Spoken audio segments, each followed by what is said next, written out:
Thank you for tuning in to another edition of Check It Nation. I'm here with Ben. He's a fitness manager as well as a trainer at a local gym, and we're going to talk to him about how to stay in shape and keep the pounds off during the holiday season. Ben, what are some of your suggestions for staying in shape?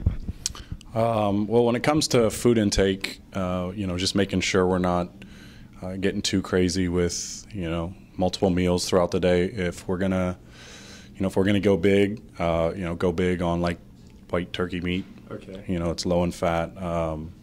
Watch out for the sodium. That's usually the biggest killer for people.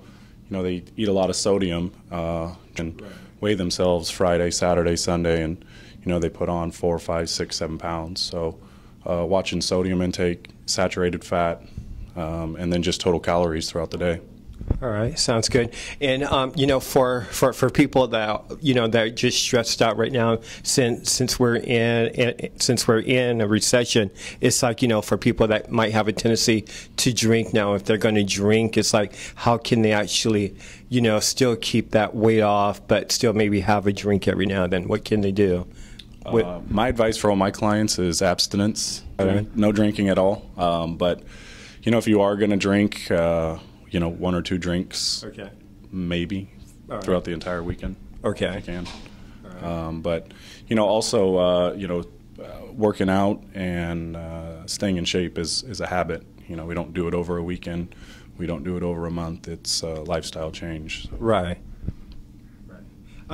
Something, and it's like, for those people, it's like, what advice would you give them?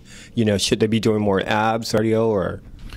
Yeah, the thing with, losing weight, I mean, the information's out there. I mean, you can Google lose weight, and, you're going to get a million inquiries on how to lose weight. Right. The challenge I find as a personal trainer is just getting people to change their daily habits. Okay. And that's why I have a job. All right. So if someone walked in right now and they're like 20 pounds overweight, what's the first thing they need to do? If they're not going to work with somebody like myself, I tell them keep it simple, stupid.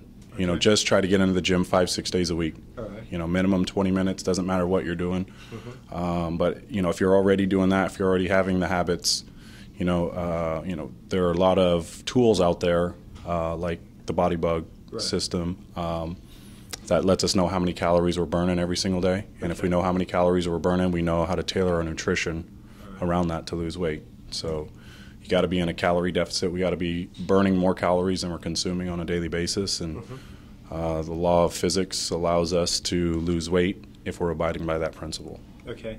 You know something, and it's like, unfortunately, there are a lot of people out there that don't realize, like what you're saying, it is a lifestyle change, and you really have to be committed to coming in here and working out 5 or 6 days a week and doing your cardio.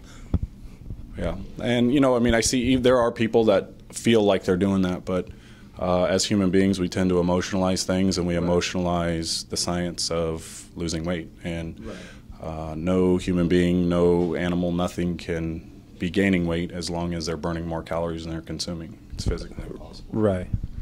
So, but that comes with behavior change. Exactly. Too many people guesstimate how many calories they're consuming on a daily basis. And that's usually what they do on the holidays. They figure they've been exercising a little bit of discipline up until that point, so they overindulge over the holidays. Right.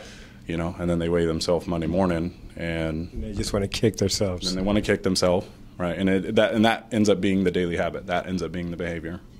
They know they want to lose weight, but the habits that they're doing on a daily basis aren't congruent with losing weight. Right. So basically, they have to be serious, and you have to really be committed. Even during this time of year, you have to remember, if you're going to indulge, do it in moderation.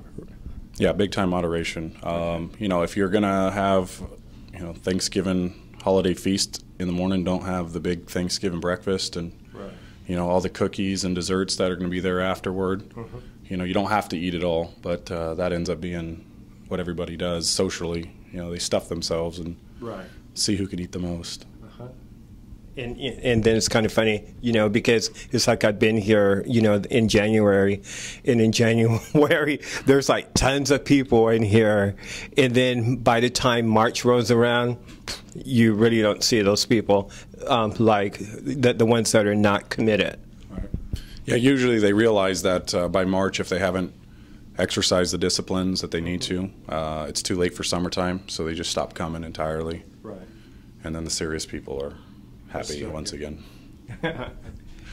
All right. So basically, like Ben is saying, you really have to be committed, and even during this time of year, you have to drink in moderation or don't drink at all, and just stay committed to 5-6 days a week. Well, Ben, thank you for your time. You're welcome. Thank you. Thank you.